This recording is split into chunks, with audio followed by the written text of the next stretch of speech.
Hello दोस्तों, आप तमाम लोगों का स्वागत है कहानियां हिंदी स्टोरीज फॉर एवरीवन में। मैं आज फिर हाजिर हूं एक और दिल को छू जाने वाली कहानी को लेके।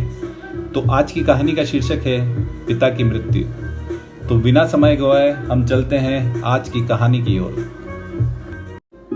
जिंदगी जन्म और मृत्यु के बीच का खेल है। कई बार जब हमारा कोई अपना हमें छोड़ के चला जाता है तो हम बेबस हो जाते हैं और ऐसा सोचते हैं कि आखिर भगवान ने ऐसा क्यों किया। लेकिन जिंदगी में वही लोग आगे बढ़ते हैं जो मृत्यु के अटल सत्य को स्वीकार कर लेते हैं। ये कहानी है भी उसी के बारे में है। एक राम नाम का एक युवक था जो स्वभाव का अच्छा और शांत व्यक्ति था। उसका अच्छा सा परिवार था जिसमें उसके माता पिता, पत्नी और 2 बच्चे थे। सभी से वो बेहद प्यार करता था।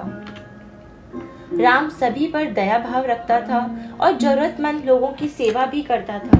वो किसी को दुख नहीं पहुंचाता था। वो भी कृष्ण भगवान का भक्त था।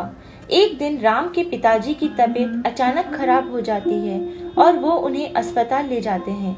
उसने सभी डॉक्टर्स के आगे हाथ जोड़े और अपने पिता को बचाने की मिन्नतें की, किंतु डॉक्टर्स ने उससे कहा कि वो ज्यादा उम्मीद नहीं दे सकते और सभी ने उसे भगवान पर भरोसा रखने को कहा।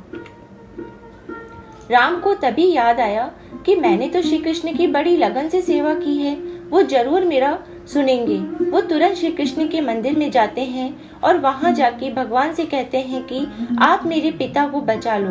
तभी मंदिर में उसकी बात एक पुजारी सुन रहे थे। पुजारी उसे कहते हैं कि बेटा, ये तुम्हारे पिता की मृत्यु का होना ना होना भगवान के हाथ में नहीं है।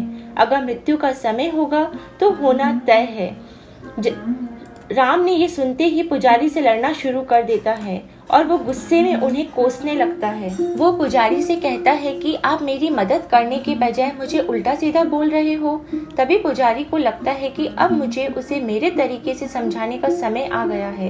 पुजारी जय किशन से कहता है कि मैं तुम्हारी मदद कर सकता हूँ, लेकिन तुम्हें उसके लिए एक काम करना पड़ेगा।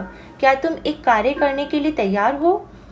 राम को किसी भी हालत में उसके पिता को बचाना था, इसलिए वो पुजारी से कहता है कि मैं कुछ भी करने के लिए तैयार हूँ।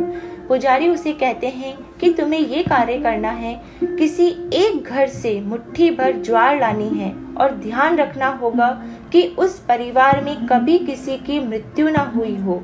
अगर तुमने ये कार्य पूर्ण कर दिया तो समझो तुम्हारे पिता बच गए। राम बिना कुछ देखे समझे तलाश में निकल पड़ा। उसने कई दरवाजे खटखटाए। लोगों के घर में ज्वार तो थी, लेकिन ऐसा कोई घर नहीं था जिनके परिवार में किसी की मृत्यु न हुई हो। किसी के दादा, किसी के पिता, किसी का भाई तो किसी की बहन तो किसी की माँ की मृत्यु हो गई थी। पूरा दिन भटकने के बाद भी राम को ऐसा एक भी घर नहीं मिला जिसके घर में किसी की मृत्यु न हुई हो। आखिर वो थकते हुए पुजारी के पास आया और उसे इस बात का एहसास हुआ कि मृत्यु एक अटल सत्य है और इसका सामना सभी को करना होता है। मृत्यु से कोई भाग नहीं सकता है। वो अपने व्यवहार के लिए पुजारी से क्षमा मांगता है और निर्णय लेता है कि जब तक उसके पिता जीवित हैं वो उनकी सेवा करेगा। कुछ दिनों के बाद राम के पिताजी की मृत्यु हो जाती है और वो स्वर्ग में चले जाते हैं। राम को इस बात का दुख होता है, लेकिन पुजारी की उस दिन की सीख के कारण उसका मन शांत रहता है। राम की तरह हम सभी को इस सच को स्वीकार करना चाहिए कि मृत्यु एक अटल सत्य है। उसे नकारना मूर्खता है। दुख तो सभी को होता है, लेकिन उसमें फंस जाना गलत है। ऐसे सच को स्वीकार कर आगे बढ़ना ही जीवन है। थोड़ा मुश्किल है पर यही सच है। हमेशा की तरह पूरी कहानी ध्यान से सुनने के लिए आपको धन्यवाद। दोस्तों, उम्मीद है यह कहानी आपके दिल को छू गई होगी। ऐसे ही सीधे दिल तक उतरने वाली कहानियाँ सुनने के लिए आप हमारी कहानियाँ हिंदी स्टोरीज फॉर एवरीवन से जुड़ सकते हैं। Thank you. जी हाँ दोस्तों, तो ये थी आज की कहानी। कैसी लगी आपको कहानी? कमेंट्स करके ज़रूर बताइएगा और प्लीज़ हमारे चैनल को सब्सक्राइब कीजिए और शेयर कीजिए अगर आपको हमारी स्टोरीज पसंद आती है तो। और मैं आज के लिए इजाज़त लेता हूँ आप सबसे, कल फिर मिलने का वादा करके।